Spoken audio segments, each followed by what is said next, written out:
Alright, went live. Let's go!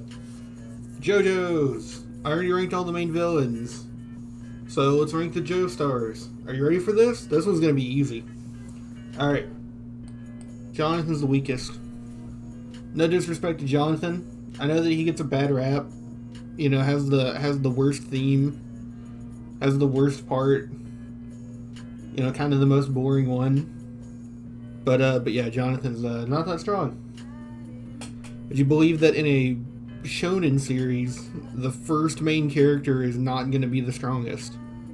Wild. Except it was part 2 Joseph. He should be an entire other tier above Jonathan. That's where people were going to argue. But it should be noted that there's a direct scaling chain where Jonathan just consistently could not handle Dio. Dio is outdone by Strizo in part 2, who claims that he's ascended past Dio. And then Santana is like a threat compared to Joseph that Strizo never was. Santana is then considered to be a dog compared to AC/DC, Wamu, and Cars. And Joseph is able to not only kill AC/DC, he's able to go on to fight Wamu, and even kind of hold his own against Cars before Cars like tricks him and gets the Redstone of Aja. A goofy Aja stone. But yeah, there's like no chance Jonathan should have against this one. Not to mention, there's actually some statements in part 3 that imply that Joseph was physically stronger in part 2, which I failed to mention in the other video. So you can actually kind of try to imply that because part 3 Joseph can like keep up with the Stardust Crusaders. Most noticeably help against people like Kakyoin, Jotaro, and Polnareff. That if you think that he's faster in part 2, he actually might get that Jotaro speed scaling. And Jonathan just simply does not have anything like that. So I don't know if I very strongly agree with backscaling part 3 to part 2. But yeah, every way, shape, or form he beats this Jonathan.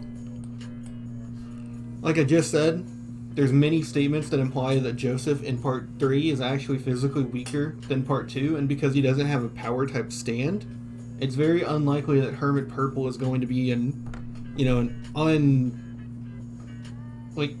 inconquerable stand, right? It's not like if he had Star Platinum or something. Being physically stronger with Hamon is probably enough to give part 2 Joseph the dub. The only thing is, like I said, if you use some weird, like Joseph can tell what's happening with the other stands in part 3. Part 3 Joseph might be able to just be like too fast, but it's not ever usually shown in anything relevant. Joseph's fights are all kind of distinct from the rest of the group, so that's a much weirder case to take, and I don't personally believe in it. He's like the weakest. He's like an old man. Hermit Purple isn't a power type stand, and he's like an old decrepit man. You know what? No disrespect to my boy Jonathan, not ZF. No disrespect to Jonathan. He beats up an old man very easily.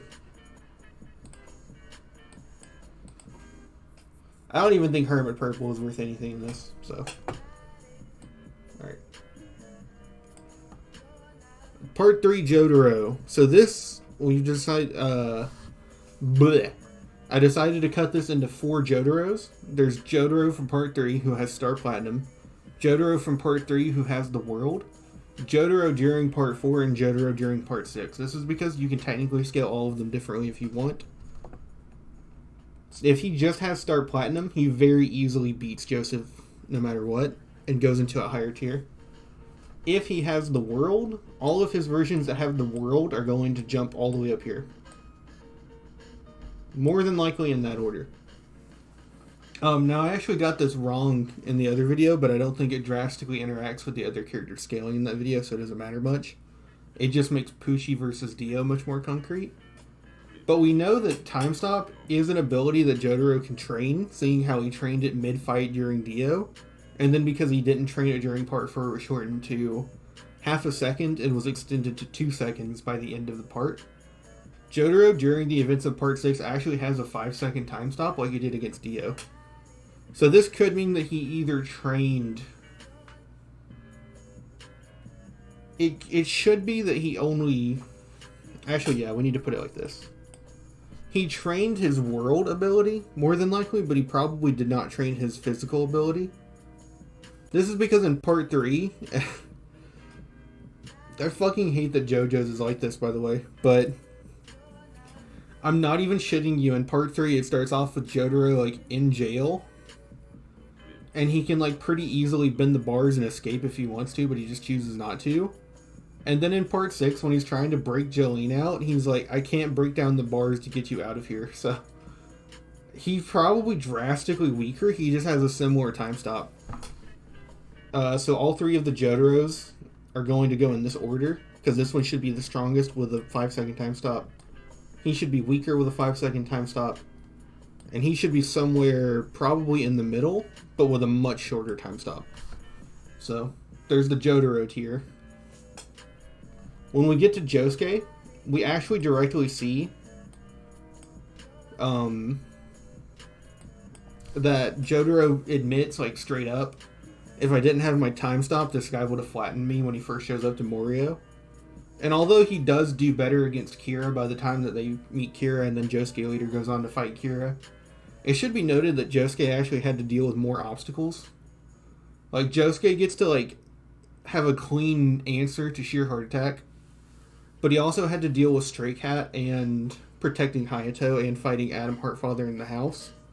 And he still scraped out the dub. Jotaro pretty cleanly annihilated him when they first got into a contact, so they both scale pretty relatively. Josuke just has no way to deal with time stop, really. In the event of a plot, he's kind of able to, like, help Jotaro with the rat, but against Jotaro himself, he's just not going to scale. He's not going to do anything to time stop if this is, like, an actual, like, versus battle. But I do think he pretty cleanly should beat Part 3 Jotaro. This one will be faster and stronger, but not by much. Next up is Giorno.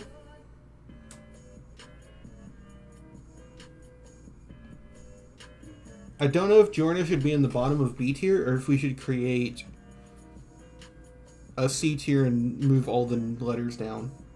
He doesn't have a power type stand, which gives him a very heavy disadvantage against these two. But his ability is very strong, and he's pretty good at using it.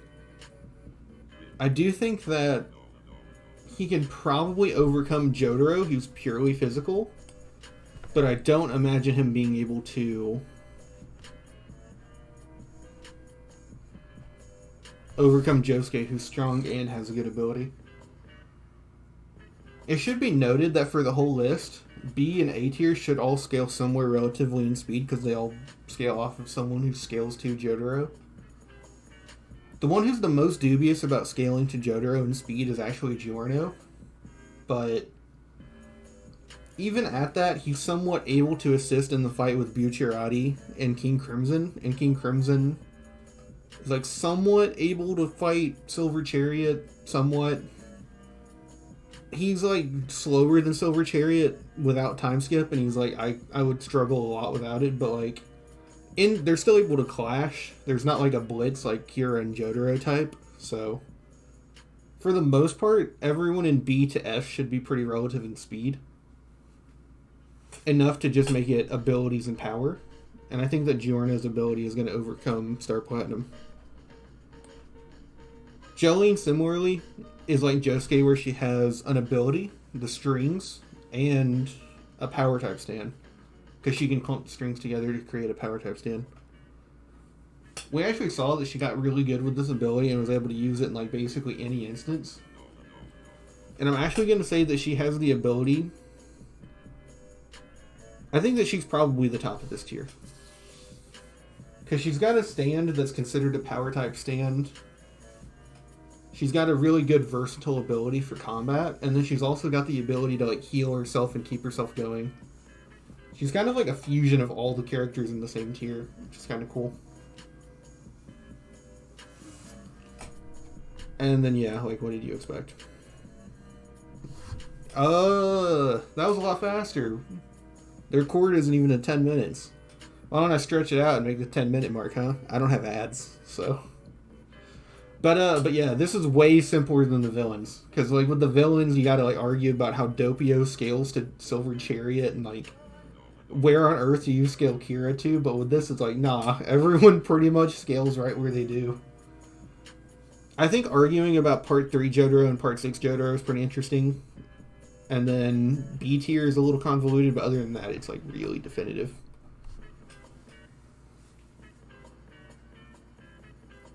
You know, I'm actually going to say, because Hermit Purple isn't really, like, a power type stand, and he's physically weaker than he was in Part 3, or Part 2, Joseph would probably...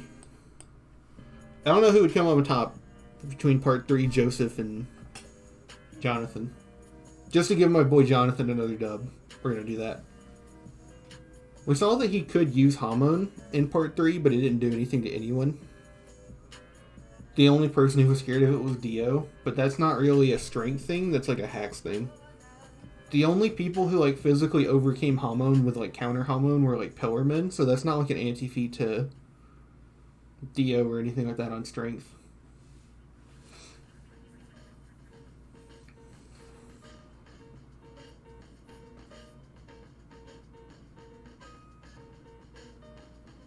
But yeah, this should be the list. The fact that all of the Jotaros are with Time Stopper up there is also, like, I know a lot of people are going to hate that, but Jotaro in the series, when he has Time Stop, really is presented as this force that just walks in and is just immediately a threat. Like, it's a very big narrative point that, like, Part 4, Kira, like, conceals his identity so he won't have to fight Jotaro again. And, like, intentionally creates an ability where he won't have to directly confront him. And then, like, in Part 6, Pucci literally removes Jotaro from the equation so he doesn't have to fight him, so...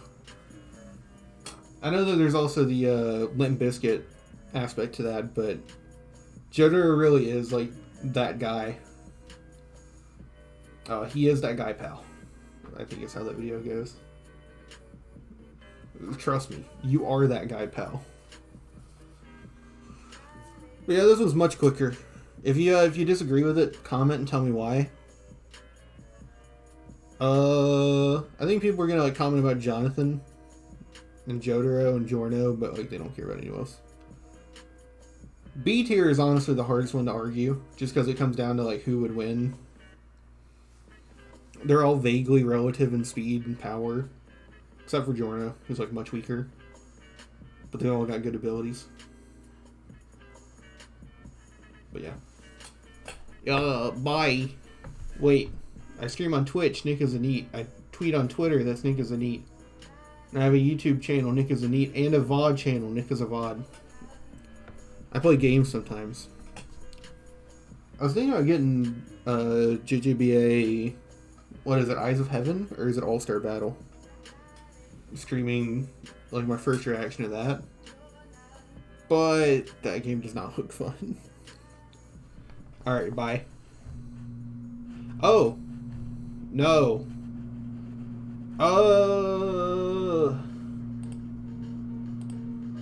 Right, we did this for the other one, right? So if you want to include the manga, I believe Tusk would go up here. There's the concept of Gold Experience Requiem is to turn anything back to 0.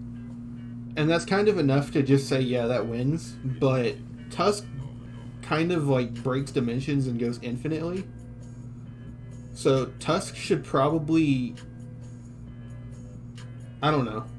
It's kind of weird, and it gets into like the whole argument of Tusk versus GER. I haven't read the manga, so I'm not very confident on giving my opinion on Tusk. It's why I left it to the anime. If I'm to understand it, though, it's essentially 0 versus infinity. So Tusk should come out on top. And then we know, what's his name, Gabby? Josuke from Jolyne. His ability is Go Beyond, which is literally just Tusk plus. So, I mean, if that's how you view it, then it should be like Giorno, Tusk, and then Go Beyond. But I haven't read the manga, so I'm not gonna put it on there officially. But that's what I understand. Plugged it. Video. Alright, bye.